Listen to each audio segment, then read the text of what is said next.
Merci. Merci, Monsieur le ministre. La parole est à Monsieur Loïc Hervé, rapporteur de la commission des lois, pour 10 minutes.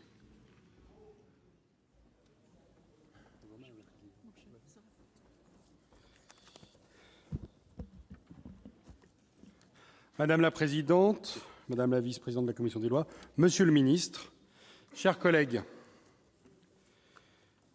la proposition de loi visant à instituer des funérailles républicaines que nous examinons aujourd'hui a été adoptée par l'Assemblée nationale le 30 novembre 2016, sous la précédente législature.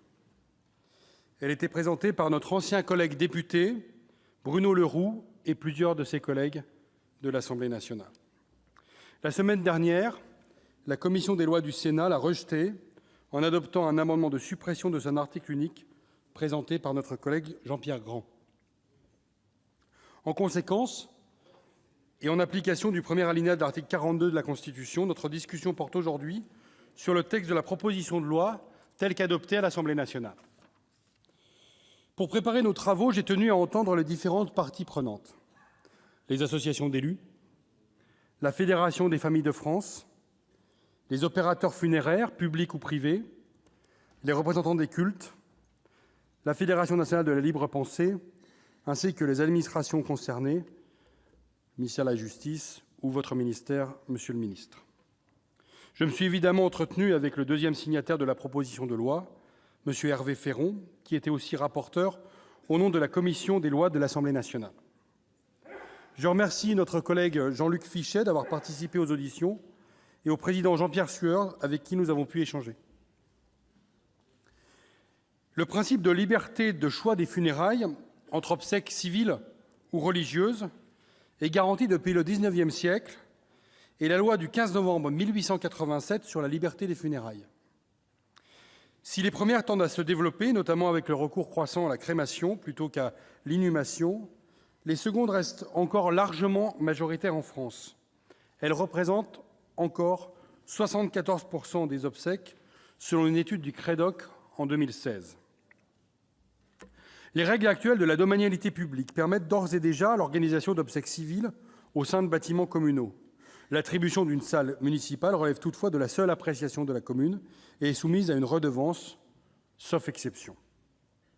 Il arrive également que l'officier de l'état civil s'implique lors de la célébration des obsèques, mais à titre privé et avec l'accord de la personne ayant qualité pour pouvoir aux funérailles. Je l'ai moi-même fait alors que j'étais maire. La proposition de loi adoptée par l'Assemblée nationale a deux finalités. Premièrement, elle tend à imposer aux communes qui disposent d'une salle adaptable de garantir l'organisation de funérailles républicaines en la mettant à disposition des familles des défunts. Deuxièmement, elle vise à donner à l'officier de l'état civil la faculté de procéder à une cérémonie d'obsèques civiles dans l'hypothèse où la famille le demanderait. Elle se heurte toutefois à de nombreux écueils, vous l'avez évoqué, monsieur le ministre, que je vais moi aussi tenter de résumer.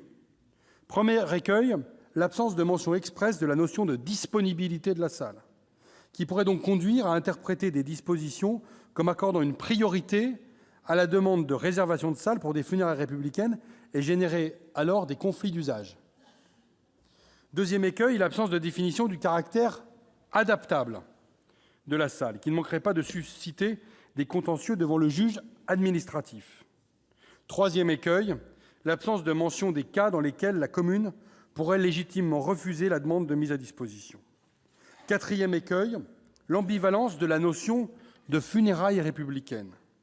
Plusieurs représentants des cultes ont fait remarquer qu'une cérémonie d'obsèques religieuse n'était pas moins républicaine qu'une cérémonie strictement civile. De fait, en vertu du principe constitutionnel d'égalité devant la loi, la commune pourrait-elle légitimement refuser la demande d'une famille souhaitant utiliser une salle pour l'organisation d'obsèques religieuses? La question se pose, d'autant plus que certains opérateurs funéraires m'ont indiqué que cela se faisait déjà. Cinquième écueil, le coût induit pour les communes, qui devraient mettre à disposition, aménager et entretenir gratuitement, sans compensation financière, une salle adaptable, alors même que les dispositions de la proposition de loi auraient une incidence marginale sur le coût global des obsèques. Celle-ci nécessiterait en effet toujours l'intervention d'opérateurs funéraires habilités à assurer le service extérieur des pompes funèbres. Sixième écueil, le caractère singulier de la nouvelle compétence confiée aux officiers d'état civil, qui ne relèveraient pas du champ traditionnel de leur mission, en principe toujours en lien avec l'établissement ou la publicité d'un acte de l'état civil, qui génère alors des droits et des obligations. Au demeurant, préparer et présider une cérémonie funéraire ne s'improvise pas. À cet égard, les dispositions de la proposition de loi pourraient introduire une distorsion avec les agents des régies, associations ou entreprises de pompes funèbres obligés d'être diplômés pour exercer leur profession de maître de cérémonie, et les officiers de l'état civil qui pourraient conduire une cérémonie d'obsèques sans diplôme ni habilitation en la matière. Par ailleurs, il est possible de s'interroger sur la latitude laissée aux élus de refuser de procéder à une cérémonie civile. L'éventuel refus de l'officier d'état civil pourrait être interprété comme une rupture d'égalité, voire une discrimination, et faire l'objet d'un recours devant le juge judiciaire, alors que le contentieux de la mise à disposition de la salle relèverait, lui, du contentieux administratif.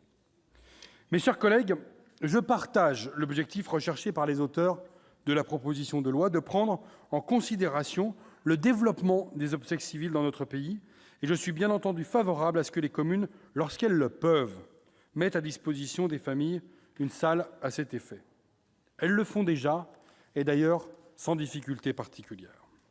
Comme l'ont fermement souligné les associations d'élus, notamment l'Association des maires de France et des présidents d'intercommunalités, il n'est donc ni nécessaire ni utile de créer une nouvelle obligation à la charge des communes, sans compensation financière, ni même de rappeler une faculté qui existe déjà, comme le proposent certains amendements. Le Sénat attache la plus grande importance à la qualité de la loi et à son caractère normatif, et c'est finalement aussi la fonction de la commission des lois dans cette maison. Pour l'ensemble de ces raisons, mes chers collègues, la commission des lois vous invite à rejeter la proposition de loi et à adopter les amendements de suppression de son article unique déposés par nos collègues Jean-Pierre Grand et Alain Marc. Je vous remercie.